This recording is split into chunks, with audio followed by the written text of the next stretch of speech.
Hello everyone, welcome to Eduum Academy's YouTube channel.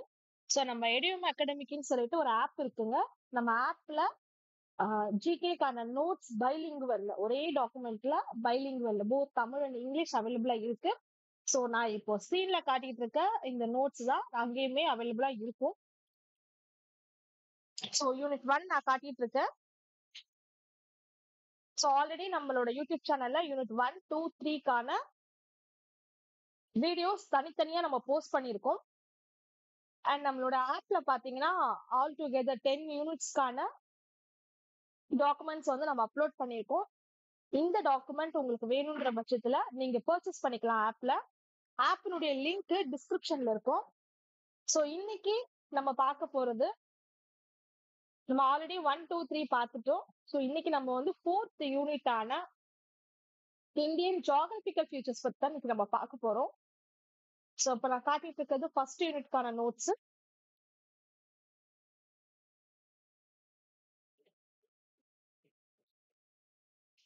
So நீங்க பாத்தீங்கன்னாலே தெரியும், ஒரு கான்செப்ட் முடியும் போது நமக்கு தமிழ்லயுமே அதுக்கான நோட்ஸ் வந்துட்டு இருக்கும். ஸோ இந்த நோட்ஸ்லாம் நம்ம ஆல்ரெடி ப்ரீவியஸ் வீடியோல காட்டிட்டதுனால நான் சீக்கிரமாவே அதை ஸ்க்ரோல் பண்ணிடுறேன். அண்ட் நமக்கு ஜிகே நோட்ஸ் மட்டும் இல்லாம சைக்காலஜிக்குமான நோட்ஸுமே இங்கிலீஷ் அண்ட் தமிழ்ல தனித்தனியான பர்ச்சேஸ்க்கு வந்து இருக்கும். உங்களுக்கு தமிழ் டாக்குமெண்ட் வேணும்னா நீங்க அதை தனியா பர்ச்சேஸ் பண்ணிக்கலாம். இங்கிலீஷ் டாக்குமெண்ட் வேணும்னா அது தனியா பர்ச்சேஸ் பண்ணிக்கலாம். ரொம்பவே அஃபோர்டபுளான பிரைஸ்ல தான் நம்ம அகாடமியில கொடுத்துட்டு இருக்கோம். அண்ட் இதுல டபுள் பெனிஃபிட் என்ன அப்படின்னா, உங்களுக்கு பிடிஎஃப் ஓட சேர்த்து உங்களுக்கு டெஸ்ட் சீரிஸுமே கிடைச்சிரும். நம்ம அகாடமியோட ஆப்ல நீங்க ஆன்லைன்ல டெஸ்ட் போட்டுக்கலாம். ஸோ அந்த ஒரு பெனிஃபிட்டுமே நம்ம இந்த நோட்ஸ் வாங்குறது மூலமா நமக்கு இருக்கு. Notes along with the test. ஓகேங்களா? ஸோ இது வந்து செகண்ட் யூனிட் ஸ்டார்ட் ஆகுது. ஸோ செகண்ட் யூனிட்டுக்குமே நம்ம தனியா ஒரு வீடியோ வந்து போட்டிருக்கோம். சரிங்களா? Second unit history of Tamil Nadu பத்தியதும், ஃபர்ஸ்ட் யூனிட் பாத்தீங்கன்னா இந்தியன் ஹிஸ்டரி பத்தியதுமா இருக்கும். அண்ட் தேர்ட் யூனிட் கம்ப்ளீட்டா பாலிட்டி சம்பந்தமானது. ஸோ அதுக்குமே ப்ரீவியஸா நம்ம வீடியோஸ் போட்டிருக்கோம்.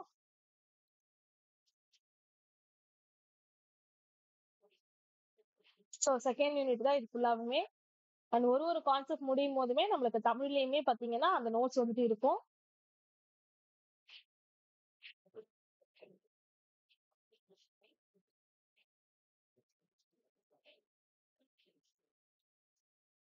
இது வந்து தேர்ட் யூனிட் ஸ்டார்ட் ஆகுது.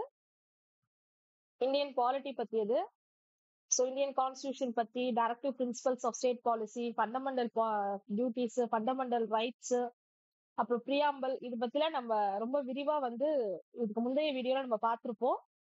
ஸோ நீங்க பார்க்கல அப்படின்னா அந்த வீடியோஸ் பார்த்துட்டு வாங்க. ஸோ எந்தெந்த ஆர்டிக்கல் என்னென்ன ரைட்ஸ் அண்ட் டியூட்டிஸை வந்துட்டு டீல் பண்ணுது, எத்தனை அமெண்ட்மெண்ட்ஸ் இருக்கு, எத்தனை ஆர்டிகல்ஸ் வந்து டோட்டலா அப் டு டேட் இன்னைக்கு தேதிக்கு என்ன இருக்கு, எவ்வளவு ஷெட்யூல்ஸ் இருக்கு, எவ்வளவு பார்ட்ஸ் இருக்கு, எல்லாமே எல்லாமே நம்ம வந்து முந்தைய வீடியோல பேசியிருக்கோம். ஸோ நீங்க இந்த நோட்ஸை வாங்கிட்டு இந்த யூடியூப்ல இருக்கக்கூடிய வீடியோஸ் பார்த்தீங்கனாலே உங்களுக்கு இதை பத்தின ஒரு கிளாரிட்டி வந்துடும். அண்ட் தென் நீங்க டெஸ்ட்டுமே அட்டன் பண்ணும்போது பாத்தீங்கன்னா ஜிகேக்கான அந்த 10 கொஷினுமே நீங்க you can do your best. So அந்த வகையில தான் டிரான்ஸ்ஜெண்டருக்கான ரைட்ஸ் பத்தி எல்லாமே கூட நம்ம விமன்ஸோட எம்பவர்மெண்ட் எல்லா பத்தியுமே நம்ம இந்த நோட்ஸ்ல வந்து டீல் பண்ணியிருக்கோம். ஸோ எல்லா பத்தியுமே நம்ம யூடியூப் சேனலோட வீடியோலயுமே நம்ம பேசியிருக்கோம்.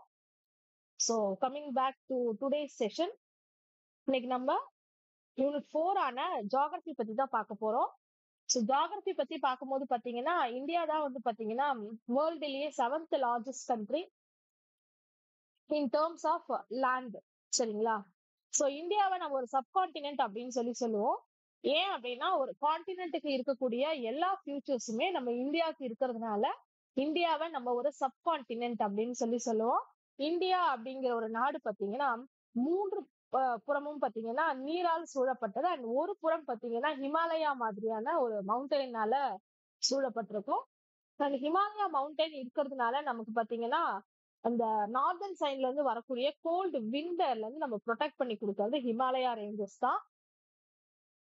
ஸோ நம்மளோட பவுண்டரிஸ் பார்த்தோம்னா Arabian sea, Bengal, so Himalaya இந்த மாதிரி இருக்கக்கூடிய இயற்கை அரண்களால சூழப்பட்ட ஒரு நாடுதான் நம்மளுடைய இந்திய நாடு. சரிங்களா? சோ இது சம்பந்தமான விஷயங்கள் எல்லாமே இந்த பிடிஎஃப்ல வந்து ரொம்ப டீட்டெயிலா கொடுத்துருக்கோம். ஸோ நம்மளோட நெய்பர் கண்ட்ரியான பாகிஸ்தான், நேபாள், சைனா, பூட்டான், பங்களாதேஷ், மியான்மர், ஓகேங்களா? அதே மாதிரி நம்மளுக்கு கடல் வழி எல்லைகள் பாத்தீங்க அப்படின்னா ஸ்ரீலங்கா, மால்தீவ்ஸ், ஓகேங்களா?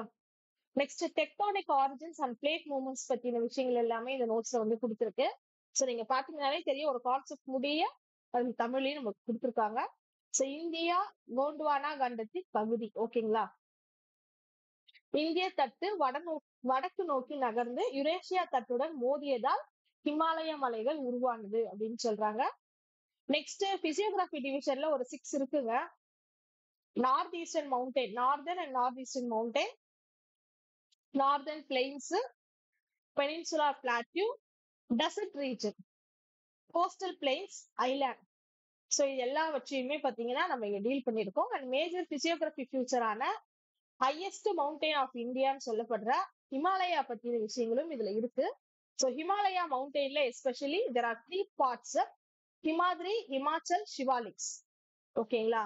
ஸோ நமக்கு நார்தர்ன் சைட்ல இருந்து வரக்கூடிய அந்த கோல்டான விண்ட்ல இருந்து நம்ம இந்தியாவை ப்ரொடெக்ட் பண்றது பாத்தீங்கன்னா அந்த ஹிமாலயா மவுண்டெயின் தாங்க. ஸோ அதை பற்றின விஷயங்கள் பாருங்க, இங்க தமிழ்ல கொடுக்கப்பட்டிருக்கு. நெக்ஸ்ட் பாருங்க, நார்தர்ன் பிளெயின்ஸ், அதாவது சமவெளி பூமி, ஓகேங்களா? சோ பாருங்க, இப்ப ரிவர் பக்கத்துல தான் பொதுவா பாத்தீங்கன்னா மனிதன் வந்து ஆதி காலத்துல இருந்தே வாழ்ந்துட்டு வரான். ஏன்னா தண்ணி அப்படிங்கிறது, நீர்நிலை அப்படிங்கிறது பாத்தீங்கன்னா நம்மளுடைய அத்தியாவசிய தேவைக்கான ஒரு விஷயமாவே இருக்கு. சோ நீர்நிலை இருக்கிற இடத்துல கண்டிப்பா ஃபார்மிங்குமே இருக்கும் இல்லைங்களா? அண்ட் மனிதனுடைய எண்ணிக்கையுமே கொஞ்சம் அங்க அதிகமா தான் இருக்கும். சோ நம்மளுடைய இந்தியாவுடைய மேஜர் ரிவர்ஸ் பார்க்கும்போது கங்கா, யமுனா, பிரம்மபுத்திராவை சொல்லலாம். அண்ட் ஸ்மால் ரிவர்ஸ் பார்க்கும்போது பத்ரா, தாதர், சபர்மதி, பெரியார் ரிவர், அப்புறம் பாம்பன் ரிவர், இது எல்லாத்தையும் நம்ம சொல்லலாம். அண்ட் இண்டஸ் வேலி சிவிலைசேஷன் பத்தி நம்ம படிக்கும் போது இண்டஸ் ரிவர் பத்தியும் நம்ம கண்டிப்பா படிச்சிருப்போம். சோ இண்டஸ் ரிவர்னுடைய கிளை நதிகள் பார்க்கும்போது சட்லஜ், ஜீலம், செனாப், ரவி, பியாஸ் எல்லாம் நம்ம சொல்லலாம்.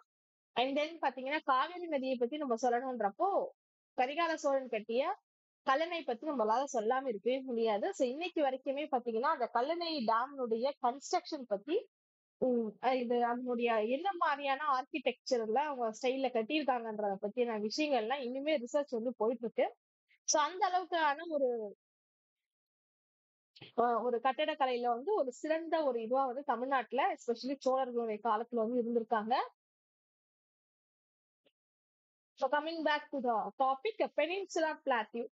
ஸோ இதை நம்ம டெக்கான் பிளாட்டியூன்னு சொல்லுவோம். இது சவுத் இந்தியால ஒரு பிளாட்டான ஒரு ஏரியாவை தான் குறிக்குது. அண்ட் இங்கே பாத்தீங்கன்னா மினரல்ஸ் வந்து அதிகப்படியா வந்து கிடைக்குது. அண்ட் இங்க இருக்கக்கூடிய ரிவர்ஸ் பாத்தீங்கன்னா கோதாவரி, கிருஷ்ணா, காவேரி. ஸோ காவேரி, ஓகேங்களா, அதுக்குதான் வந்துட்டு கல்லணை வந்துட்டு கட்டியிருக்க. காவேரி நதியில வரக்கூடிய அதிகப்படியான தண்ணியை தேக்கி வைக்கிறதுக்கான ஒரு டேம் தான் கல்லணை டேம். ஸோ அதான் கரிகால சோழன் வந்து கட்டியிருக்காங்க. நெக்ஸ்ட் பாருங்க, ஆரவல்லி ரேஞ்சு. சோ உலகத்திலேயே ரொம்பவே பழமையான ஒரு மலை அப்படின்னு சொன்னா அது நம்ம ஆரவல்லி ரேஞ்சஸ் தான் நம்ம சொல்றோம். சோ இதனுடைய ஹையஸ்ட் பீக்கே நம்ம குரு சிகரம் அப்படின்னு சொல்லி சொல்றோம். இது மவுண்ட் அபுல இருக்கு. அண்ட் வெஸ்ட் காட்ஸ் பத்தி படிக்கும்போது வெஸ்ட் காட்ஸ்ல பாத்தீங்கன்னா அங்க இருக்கிற ஒரு பயோடைவர்சிட்டி ஹாட்ஸ்பாட்டை பத்தி நம்ம படிக்கணும். அந்த கோஸ்டல் பிளைன்ஸ்ல பாருங்க, ஈஸ்டர்ன் கோஸ்ட் பாத்தீங்கன்னா bay of Bengal, western coast Arabian sea, ஓகேங்களா? இதை பத்தின விஷயங்களும் இதுல இருக்கு. அந்த ஐலாண்ட் பத்தி பார்க்கும்போது அந்தமான் நிக்கோபார் அண்ட் லட்சதீப் பத்தி நம்ம கண்டிப்பா சொல்லியே ஆகணும். அந்தமான் நிக்கோபார் அப்படிங்கறதோட லொகேஷன் பாத்தீங்கன்னா பே ஆஃப் பெங்கால் இருக்கு பாத்தீங்களா, அதுக்கு அந்த அந்த கடல் சூழ இருக்கக்கூடிய ஒரு நிலப்பகுதி தான் இந்த அந்தமான் அண்ட் நிக்கோபார். சோ பொதுவா ஐலாண்ட் அப்படிங்கிறது பாத்தீங்கன்னா 4 பக்கத்துலயும் தண்ணி இருக்கும் இல்லைங்களா, நடுவுல இருக்கக்கூடிய ஒரு சின்ன பிட் ஆஃப் ஒரு லேண்ட், அந்த ஸ்பேஸ் தான் நம்ம வந்து ஐலாண்ட் அப்படின்னு சொல்லி சொல்லுவோம். சோ அந்த வகையில பே ஆஃப் பெங்காலால சூழப்பட்டிருக்க ஒரு சின்ன பிட் ஆஃப் லேண்ட் தான் இந்த அந்தமான் அண்ட் நிக்கோபார். சோ இது வந்து பாத்தீங்கன்னா மியான்மர் கோஸ்டுக்கு மிக அருகாமையில் இருக்கக்கூடிய ஒன்றாக கருதப்படுது. அண்ட் தென் லட்சத்தீவு பத்தி பார்க்கும்போது பாத்தீங்கன்னா அரேபியன் சீயால சூழப்பட்ட ஒரு சிறு துண்டு தான் இந்த லட்சத்தீவு ஐலாண்டு. அந்த இதுவுமே பாத்தீங்கன்னா மலபார் கோஸ்ட், கேரளால இருக்கக்கூடிய மலபார் கோஸ்டுக்கு மிக மிக அருகாமையில் இருக்கக்கூடிய ஒரு நிலப்பகுதியாக தான் கருதப்படுது, ஐலாண்டாக கருதப்படுது. லட்சத்தீவை நம்ம பவளத்தீவுகள் அப்படின்னு சொல்லுவோம். அது அடுத்தபடியா பாத்தீங்கன்னா என்னென்ன வளங்கள் என்னென்ன ஊர்ல வந்து கிடைக்குது, என்னென்ன ஸ்டேட்ல வந்து கிடைக்குது அப்படிங்கிற மாதிரியான ஒரு லிஸ்ட் நம்ம இங்க பாக்குறோம். அயன் பாத்தீங்கன்னா இரும்பு பாத்தீங்கன்னா ஒடிசா, சத்தீஸ்கர், கர்நாடகா போன்ற மாநிலங்கள்ல அதிகப்படியாக உற்பத்தி செய்யப்படுகிறது. அண்ட் பாக்சைட் சொல்லப்படுற அது அந்த வகையான மினரல் பாத்தீங்கன்னா ஒடிசா, ஆந்திரா, ஜார்க்கண்ட் போன்ற மாநிலங்கள்ல தயாரிக்கப்படுகிறது.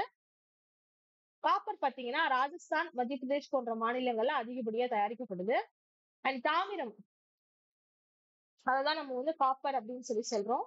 அண்ட் தென் மைக்கா, மைக்கா வந்து பாத்தீங்கன்னா ஜார்க்கண்ட் அண்ட் ஆந்திர மாநிலத்துல வந்துட்டு இருக்குங்க. நெக்ஸ்ட் பாத்தீங்கன்னா ஆற்றல் வளங்கள், எனர்ஜி ரிசோர்ஸ். சோ நிலக்கரி பாத்தீங்கன்னா ஜார்க்கண்ட், ஒடிசா, வெஸ்ட் பெங்கால் போன்ற மாநிலங்கள் இருக்குங்க. அண்ட் பெட்ரோலியம் பாத்தீங்கன்னா அசாம், மும்பை போன்ற பெருநகரங்கள்ல அதிக அளவுல கிடைக்குது. அண்ட் நேச்சுரல் கேஸ், இயற்கை வாயு பாத்தீங்கன்னா கிருஷ்ணா கோதாவரி ஆற்றங்கரையிலையும் திரிபுரா போன்ற பகுதிகளிலும் கிடைக்கிறது. யுரேனியம் பாத்தீங்கன்னா ஜார்க்கண்ட், ஆந்திர பிரதேஷ் மாநிலங்கள்ல கிடைக்குதுங்க. நம்ம நாட்டுல இருக்கக்கூடிய மிகவும் முக்கியமான நதிகள் பாத்தீங்கன்னா கங்கை, பிரம்மபுத்திரா, கோதாவரி, கிருஷ்ணா, நர்மதா போன்ற நதிகளை சொல்லலாம். சோ இது இந்தியாவுடைய விவசாயத்துக்கான நீர்ப்பாசன வசதிக்கு மிகவும் பயன்படுவது மட்டும் இல்லாம நம்ம மக்களுக்கு குடிநீராகவும் பயன்படுத்தக்கூடியதாக இருக்கிறது. அது மட்டும் இல்ல, ஹைட்ரோ எலக்ட்ரிசிட்டி பவர் அப்படின்னு சொல்லப்படுற நீரிலிருந்து மின்சாரம் எடுக்கக்கூடிய தொழில்நுட்பத்திற்காகவும் பயன்படுத்தப்படுகிறது. சரிங்களா? அடுத்தது பாருங்க, சிலிக்கா அப்படின்னு சொல்லிட்டு ஒரு ஏரி, இது ஒடிசால இருக்கு. அந்த வேம்பநாடு அப்படின்னு சொல்லிட்டு வேம்பநாடு அப்படின்ற ஒரு ஏரி பாத்தீங்கன்னா கேரளாவுல இருக்கு. சோ இந்த ஏரிகள்லாம் எஸ்பெஷலி பாத்தீங்கன்னா மீன் பிடித்தல் போன்ற சுற்றுலா மாதிரியான ஸ்தலங்களாக இருக்கிறது. அண்ட் தென் பாத்தீங்கன்னா நெக்ஸ்ட் ஃபாரஸ்ட். சோ ஃபாரஸ்ட் பார்க்கும்போது பாத்தீங்கன்னா ரெயின் ஃபாரஸ்ட் எங்க இருக்குன்னு பாருங்க. வெஸ்டர்ன் காட்ஸ், மேற்கு தொடர்ச்சி மலைகள், வடகிழக்கு இந்தியா போன்ற பகுதிகளில் ரொம்ப அடர்ந்த ஒரு காடுகளை வந்து நம்ம பார்க்கலாம். சோ டெசிடிஸ் ஃபாரஸ்ட் அப்படின்னு பார்க்கும்போது, உதிர்விடும் காடு அப்படின்னு பார்க்கும்போது மத்திய பிரதேசத்துல ஒடிசால நம்ம பார்க்கலாம். அண்ட் மேங்க்ரோவ் ஃபாரஸ்ட் பார்க்கும்போது சுதர்பன்ஸ்ல பார்க்கலாம். So next agriculture and industry பத்தி பார்க்கும்போது வெஸ்ட் பெங்கால், தமிழ்நாடு, பஞ்சாப் போன்ற மாநிலங்கள்ல அரிசி அதிகப்படியான விளைச்சல் வந்து கொடுக்குது. அண்ட் பஞ்சாப், உத்தரப்பிரதேசம் அதிகப்படியா நமக்கே தெரியும், அங்க சப்பாத்தி தான் அதிகமா சாப்பிடுவாங்க. சோ அங்க வந்து வீட்டினுடைய அதாவது கோதுமையினுடைய ப்ரொடக்ஷன் வந்து அதிகமா காணப்படுது. அண்ட் கரும்பினுடைய உற்பத்தி பாத்தீங்கன்னா உத்தரப்பிரதேசம், மகாராஷ்டிரா, தமிழ்நாடு போன்ற மாநிலங்கள்ல அதிகப்படியான உற்பத்தி காணப்படுது. மீனினுடைய அதிகப்படியான உற்பத்தி பாத்தீங்கன்னா அசாம், டார்ஜிலிங், டார்ஜிலிங் பாத்தீங்கன்னா வெஸ்ட் பெங்கால்ல இருக்கு. அந்த கேரளால பாத்தீங்கன்னா அதிகப்படியான உற்பத்தி காணலாம். அண்ட் காஃபியினுடைய அதிகப்படியான உற்பத்தி பாத்தீங்கன்னா கர்நாடகா, கேரளா, தமிழ்நாடு போன்ற மாநிலங்களை காணலாம். நெக்ஸ்ட் இண்டஸ்ட்ரீஸ் பார்க்கும்போது பாத்தீங்கன்னா மேஜர் அயன் ஸ்டீல் இண்டஸ்ட்ரி பார்க்கும்போது ஜம்ஷெட்பூர்ல இருக்குங்க. ஜம்ஷெட்பூர் அப்படின்ற டிஸ்ட்ரிக்ட் ஜார்க்கண்ட்ல இருக்கு. அண்ட் பிஹிலை அப்படின்ற டிஸ்ட்ரிக்ட் சத்தீஸ்கர்ல இருக்கு. ரவுகீலா அப்படின்ற டிஸ்ட்ரிக்ட் ஒடிசால இருக்கு. சோ இந்த டிஸ்ட்ரிக்ட்ஸ் எல்லாமே பாத்தீங்கன்னா அயன் அண்ட் ஸ்டீல் இண்டஸ்ட்ரிக்கு பேர் போன இந்த இடங்கள். சரிங்களா? சோ நெக்ஸ்ட் பாத்தீங்கன்னா டெக்ஸ்டைல்ஸ். சோ டெக்ஸ்டைல்ஸ் பார்க்கும்போது பாத்தீங்கன்னா மும்பை, அகமதாபாத், கோயம்புத்தூர் போன்ற நகரங்கள் பாத்தீங்கன்னா காட்டன் அண்ட் சில்க் கார்மெண்ட்ஸ்க்கான ரொம்ப புகழ்பெற்ற ஸ்தலங்களாக இருக்கிறது. அந்த ஐடி தகவல் தொழில்நுட்பத்துறை, இது பாத்தீங்கன்னா அதிகப்படியான உச்சபட்ச வளர்ச்சி அடைஞ்சதுன்னு பாத்தீங்கன்னா கர்நாடகத்துல இருக்கக்கூடிய பெங்களூர் ஆகட்டும், அண்ட் ஹைதராபாத் ஆகட்டும், சென்னை ஆகட்டும், இங்கெல்லாம் வந்து நம்ம ஐடியினுடைய ஹப்னே சொல்லலாம். அதிக உச்சபட்ச வளர்ச்சியை அடைந்திருக்கிறது. சோ நெக்ஸ்ட் பாருங்க, நேச்சுரல் ஹசார்ட்ஸ் பத்தி நோட்ஸ் இருக்குங்க. எர்த் குவாக்ஸ் பத்தி ஒரு டெபினிஷன் கொடுத்திருக்காங்க. சோ எர்த்குவேக் அப்படின்றது என்னங்க? பூமியின் மேற்பரப்பின் மீது ஒரு திடீர் அதிர்வு. ஓகேங்களா? சோ அதனுடைய காரணங்கள், அதனுடைய அளவீடுகள் வந்து ரிக்டர் ஸ்கேல்னால எந்த மாதிரி எல்லாம் குடுக்கலாம். அண்ட் அதனுடைய இம்பாக்ட் எப்படி இருக்கும்? அந்த மாதிரியான, அதாவது ஹைலி ரிஸ்க் ஜோன். சோ அதனுடைய விளைவுகள் இத பத்தி எல்லாமே நம்ம நோட்ஸ்ல வந்து நம்ம விரிவா வந்து சொல்லியிருக்கோம். சரிங்களா? Next tsunami. சுனாமிக்கான டெஃபினிஷன்ஸ் வந்து குடுத்திருக்கு. Large ocean waves caused by under water earthquakes, volcanic eruptions and landslides. ஓகேங்களா? அதாவது பாத்தீங்கன்னா எப்படி நிலப்பகுதியில நிலநடுக்கம் வருதோ அதே மாதிரி கடலுக்கு அடியில நிலப்பகுதி இருக்கும் பாத்தீங்களா, அங்க ஏற்படுற ஒரு நிலநடுக்கம், அதன் மூலமா ஏற்படக்கூடிய பெரிய பெரிய அலைகளை தான் நம்ம சுனாமி அப்படின்னு சொல்லி சொல்லலாம். சுருக்கமா நம்ம இது இப்படியும் புரிஞ்சுக்கலாம். So, அதுக்கான காரணங்கள், அதுக்கான உதாரணங்கள். உதாரணம் சொல்லும் போது தமிழ்நாடு மாநிலத்துல பாத்தீங்கன்னா 2004 டிசம்பர் மாசம் வந்து சுனாமி வந்து ஏற்பட்டுச்சு இல்லைங்களா? அது ஒரு பேரழிவுன்னே சொல்லலாம். சோ கடல் சார்ந்த பகுதியில இருக்கக்கூடிய மக்கள் வந்து அதிகப்படியான ஒரு பாதிப்புக்கு வந்து நிறைய உயிர் சேதம் வந்து ஏற்பட்டுச்சு, பொருட்சேதமும் ஏற்பட்டுச்சு. சோ அதனுடைய விளைவுகள் வந்து எப்படி இருக்கும் அப்படிங்கிறது கொடுக்கப்பட்டிருக்கு. அண்ட் சைக்ளோன்ஸ் பத்தி கேட்டிருக்காங்க. சைக்ளோன்ஸ் பத்தி அதனுடைய டெஃபினிஷன்ஸ் வந்து கொடுத்திருக்கு. Intense low pressure storms with strong winds and heavy rainfall formed over oceans. அதாவது அதிகப்படியான மழை, காற்று. சோ இதுதான் வந்து நம்ம சைக்ளோன்ஸ் சொல்லி சொல்றோம். காற்றழுத்த குறைபாடு காரணமாக. ஓகேவா? சோ நம்ம தமிழ்நாடு போன்ற பகுதிகள், தமிழ்நாடு, ஆந்திரா, ஒடிசா எல்லாம் பாத்தீங்கன்னா பே ஆஃப் பெங்கால் கோஸ்டுக்கு மிக அருகாமையில இருக்கு இல்லைங்களா? சோ வெஸ்ட் பெங்கால் ஆகட்டும். அதே மாதிரி அரேபியன் சி கோஸ்டுக்கு மிக அருகாமையில் இருக்கக்கூடிய மாநிலங்கள்னு பார்த்தோம்னா குஜராத், மகாராஷ்டிரா, கர்நாடகா, கேரளா போன்ற மாநிலங்கள். சோ இந்த மாநிலங்கள்லாம் பாத்தீங்கன்னா அதிகப்படியான ரிஸ்க் ஜோன்னே சொல்லலாம். ஏன்னா கடல் ஓஷனுக்கு ரொம்ப பக்கத்துல இருக்கிறதுனால, சோ கடல்ல ஏற்பட்ட காற்றழுத்த தாழ்வுனாலதானே அங்க இந்த அதிகப்படியான காற்று, அதிகப்படியான மழை எல்லாம் நமக்கு கிடைக்குது. சோ அதனால மேக்சிமம் இந்த மாநிலங்கள்ல அதிகப்படியா பாதிக்கப்படும் அப்படின்னு சொல்லி சொல்றாங்க. சோ அதனுடைய விளைவுகள் வந்து பாருங்க, அதிகப்படியான கனமழை, வெள்ளப்பெருக்கு, காற்று சேதம், மரங்கள் வந்து அங்கங்க விழுந்து போறது. சோ கோஸ்டல் எரோஷன் இதெல்லாம் தான் இதனுடைய விளைவுகளா கருதப்படுது. அண்ட் தென் பாருங்க, என்விரான்மெண்ட் அண்ட் கன்சர்வேஷன், சுற்றுச்சூழலை பாதுகாத்தல் பத்தி பேசியிருக்காங்க. சோ அதுக்கு என்னென்ன மெஷர்ஸ் வந்து எடுக்கணும், அதனுடைய பெனிஃபிட்ஸா என்னென்ன நமக்கு திரும்ப கிடைக்கும் அப்படிங்கறத பத்தி சொல்லியிருக்காங்க. அதே விஷயங்களை தமிழ்லயும் கொடுக்கப்பட்டிருக்கு. சரிங்களா? சோ இந்தியா அப்படிங்கறது பாத்தீங்கன்னா ஒரு வேர்ல்டுலயே ஒரு 7வது பெரிய நாடா கருதப்படுது. அண்ட் இந்தியாவை சப்கான்டினென்ட் அப்படின்னுமே நம்ம சொல்லலாம்.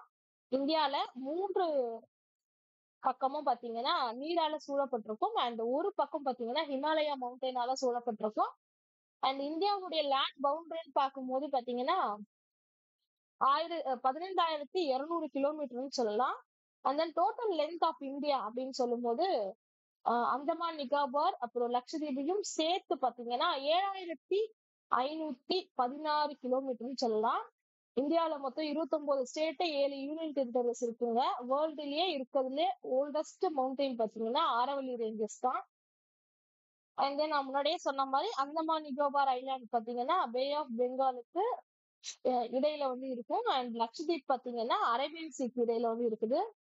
அண்ட் இண்டஸ் ரிவர் அதோட பிரான்சஸ் பாத்தீங்கன்னா சட்லஜ், ஜீலம், செனாப், ரவி, பியாஸ். இது மிகவும் பழமையான ஒரு நதிக்கரை. ஸோ இந்த நதிக்கரை ஓரமா தான் முதல்ல இந்தியர்கள் வந்து அங்க இருந்தா நம்மளோட ஹிஸ்டரி வந்து ஸ்டார்ட்டே ஆகும். சோ நம்ம பொதுவாக பாத்தீங்கன்னா ஒரு நதிக்கரை நாகரிகம் தான் அது. ஓகேங்களா? ஏன்னா நதிக்கரை ஓரமாக தண்ணீர் கிடைப்பதனால நம்ம அதுக்கான நமக்கு தேவை வந்து ரொம்ப அத்தியாவசியமா தண்ணீர் தாங்க இருக்கு. சோ அதனால நதிக்கரை ஓரமான நாகரிகம் தான் நம்மளுடைய நாகரிகம். அண்ட் சிறிய நதிகள் பத்தி பார்த்தோம். Bhadra, Dadar, Sabarmati river, Periyar river, Pamban river பத்தி எல்லாம் பார்த்தோம். அண்ட் இதுல வந்து மேஜர் ரிவர் பாத்தீங்கன்னா கிருஷ்ணா, காவேரி இது எல்லாத்தையும் பத்தி நம்ம அந்த பிடிஎஃப்ல பார்ப்போம். ஸோ சைக்ளோன்ஸ், சுனாமி, எர்த்குவாக் இது எல்லாமே பார்த்தீங்கன்னா இயற்கை பேரழிவுகள். அதுக்கான டெஃபினிஷன்ஸ், காரணங்கள், அதனுடைய இம்பாக்ட் எல்லாம் எப்படி இருக்கும்ன்றதெல்லாம் நம்ம இந்த பிடிஎஃப்ல வந்து பார்த்தோங்க. ஸோ இந்த பிடிஎஃப் உங்களுக்கு வேணுன்ற பட்சத்துல நம்ம டிஸ்கிரிப்ஷன்ல நீங்க பார்த்தீங்கன்னா லிங்க் இருக்கும். ஆப்ல போயிட்டு நம்ம இந்த பிடிஎஃப் வந்து பர்ச்சேஸ் பண்ணிக்கலாம். அண்ட் இதுல ஒரு டபுள் பெனிஃபிட் என்னன்னு பார்த்தீங்கன்னா உங்களுக்கு பிடிஎஃப் கிடைக்குது.